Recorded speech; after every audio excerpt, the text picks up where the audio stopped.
You liking him so far? Yeah. Now let me introduce you to Walter Lippmann. This guy wrote a book, what is it, The Phantom Public? I couldn't even finish.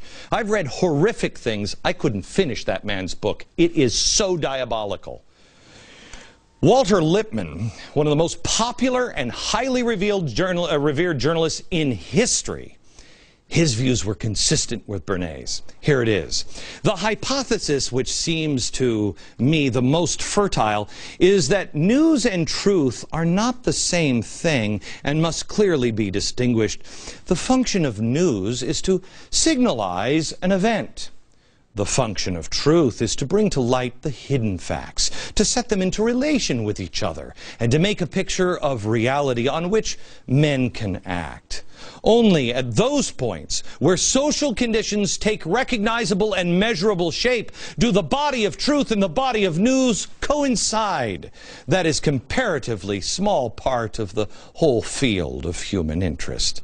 As he further explains in his diabolical book, Public Opinion, Lippmann believed democratic ideals, we don't have it, he believed that democratic ideals had deteriorated. And voters were ignorant about issues and policies, and they're just dummies.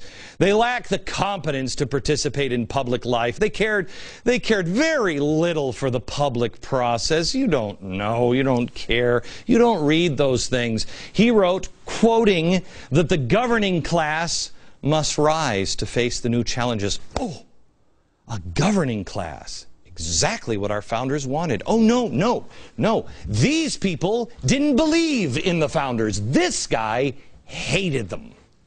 When we come back, I'll show you what they created, and it was a great world. And I just want to ask you, when I show you what they've created, if you've seen it again, like now. I'll show you in a minute.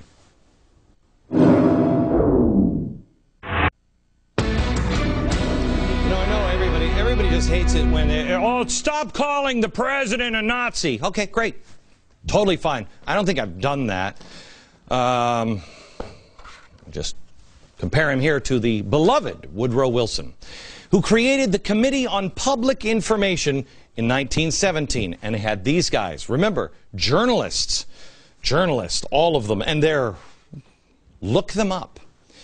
By and large, the journalists that were out there complied with the official CPI guidelines in order to stay inside the information loop, because the journalists had a decision to make. Do we do what the Public Information Office is telling us, or do we get cut off? Think of all of these and see if there's any relationship at all to what's happening today, because we are repeating the Wilson administration.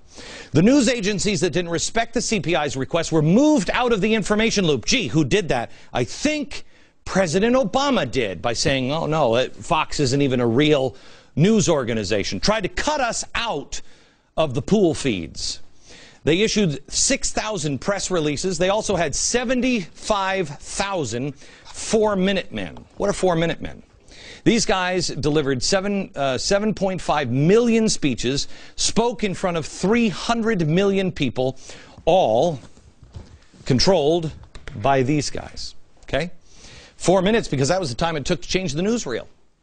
Periodicals were also sent to more than 600,000 teachers for their use in their classrooms. It's almost like the EPA now coming in and teaching social and ecological justice. The Boy Scouts were used to deliver Wilson's addresses door to door. Wow, that's almost like community organizing.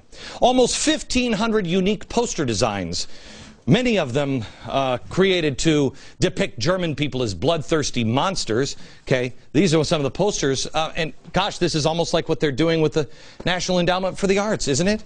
Creating the posters. Oh, and they also made movies like Pershing's Crusaders, which, I mean, they already have Hollywood. So you've got that all under the direction. There was an official newspaper delivered daily to 100,000. Is that MSNBC? Is that the Huffington Post? Who is that?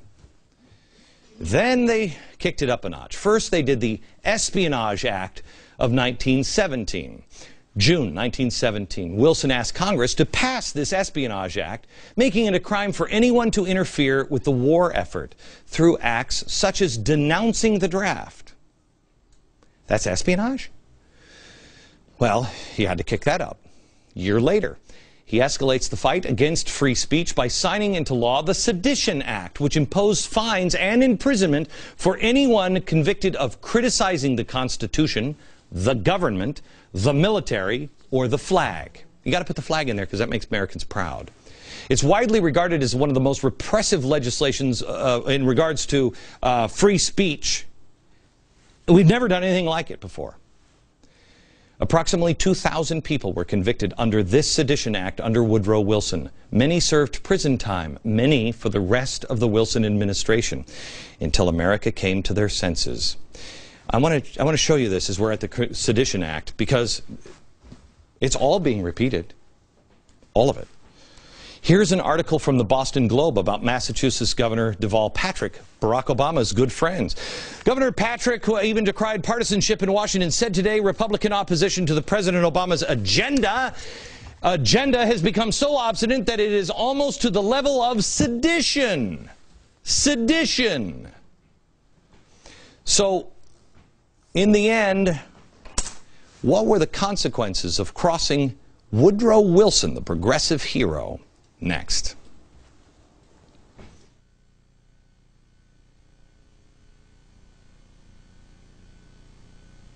America,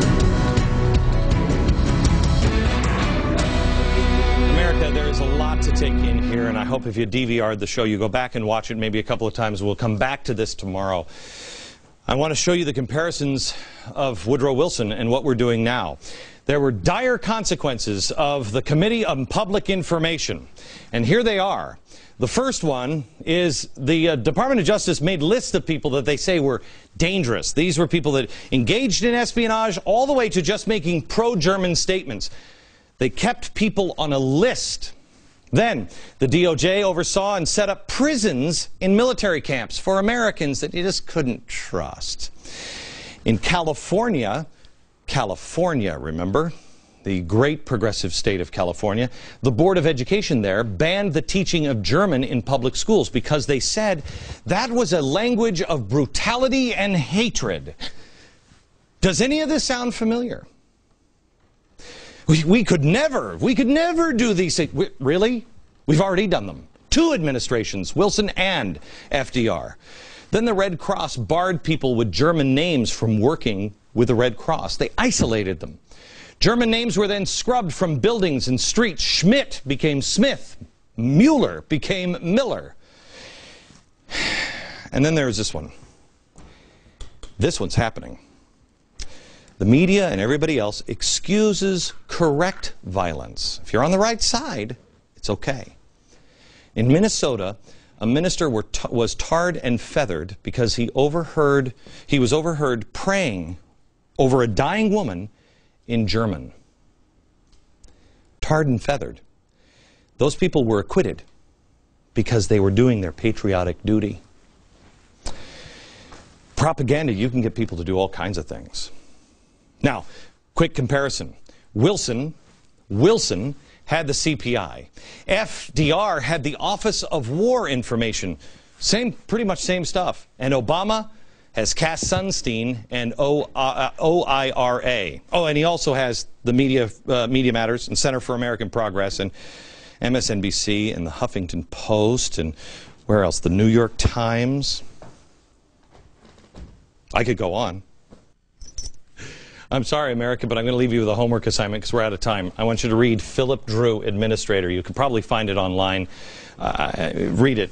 It is this man's hero, and it's the architect of it'll show you what we're headed for. Tomorrow, FDR, Woodrow Wilson, and Barack Obama. You don't want to miss it. From New York, good night, America.